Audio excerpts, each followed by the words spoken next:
Hey guys, and welcome back to my YouTube channel. I'm Charlotte Dobre. For those who are new here, this is my YouTube channel where I post whatever I want. Today on my YouTube channel, we're gonna talk about my hair. So this is my natural hair. This is what it looks like if I just put some mousse in it. I get out of the shower while it's still wet. I dry it with a towel, scrunch it, add some curl mousse to it, scrunch it again, and just let it air dry. And it used to look really amazing when it was long. Like when it was long, it was just this majestic, like mermaid hippie hair, you know? I was a hippie back in the day, like low-key was a hippie. I would go to all the festivals and I had like lots of like crystals, and my friends would always give me crystals for like my birthday and stuff. All right, so one of the questions that I get asked quite a lot is why in God's name would I want to chop off all my beautiful hair? So there were a few years there where I had like the most gorgeous, long, beautiful hair. And I think I grew it that long because my aunt is like my style icon. I'll put up a picture of like what her hair looks like. Amazing, right?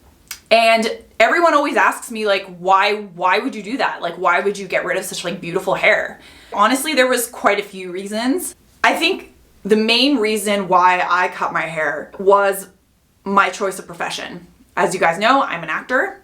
And when I first moved to Toronto, I had like the longest hair. Like it was beautiful, it was long, but it was also gigantic. Like it was gigantic hair, and it would take up like a huge part of the frame. So like this frame, this is a frame on the camera, and it was so long that it would come all the way like past where the frame ends. Think about people who have hair like that, okay? So when you're branding yourself as an actor or just as a person, you have to think about what people will assume when they first meet you. First impressions are very important. To me, when I think about someone with hair like that, I think of like one or two roles. Like maybe you're a mermaid, or maybe you're a medieval princess, or maybe you are, just it's probably good for period pieces, and it's probably good to keep it like up and stuff. When it comes to what I was mostly going and auditioning for, which was commercials, it's very hard to relate to someone with hair like that. And it is also very hard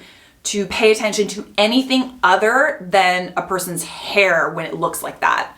It literally overpowered me. Instead of looking at my face when I would go into an audition, casting directors would be looking at my gigantic, luscious hair. And it was beautiful, and it did help me like get modeling jobs. Photographers loved that hair. I had so many photographers reach out to me because they wanted to photograph me and just like my hair. And that was really fun, but ultimately, I don't want to be a model. Like it would be cool to do some print ads every now and again, and I do that once in a while, but I didn't want to just be a model. I want to be an actor. And maybe there's time in the future where I'll get to grow my hair out a little bit longer, and judging by how long this quarantine is gonna last, it probably will grow a little bit long. But it just wasn't realistic for me to keep it that way. And I went about 2 years when I first moved to Toronto and started acting seriously.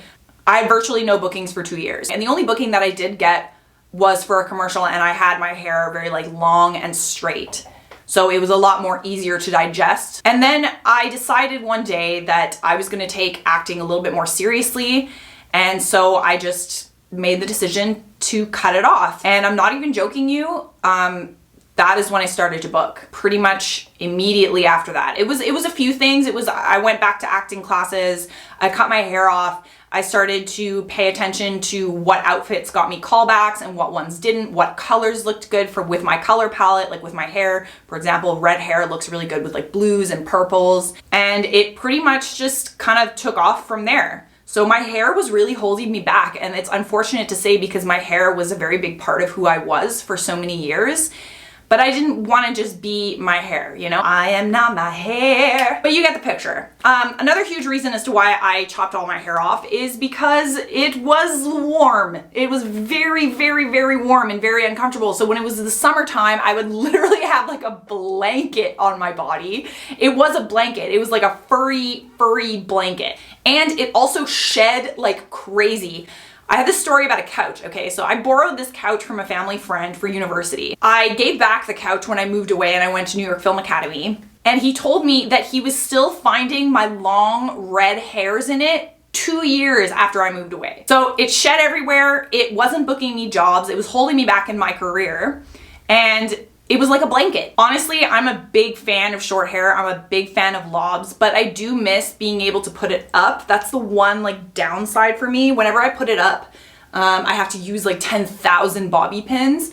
And also I can only do like a low ponytail like that. I do miss wearing it like super, super high up because I feel like that definitely like, I don't know, it just makes your face look more elongated. I don't know, guys, do you think that I should grow it again? I feel like right now is the perfect time to do it because we don't really have a choice. Well guys, that was kind of a pointless video, but I decided to answer that question because a lot of you guys are asking me how I could ever be so dumb as to cut all that beautiful hair off, and the answer is it's not dumb. I did it for my career and it actually worked. So if you enjoyed this video and you want more, like it, or you just like my channel, leave a like. Subscribe!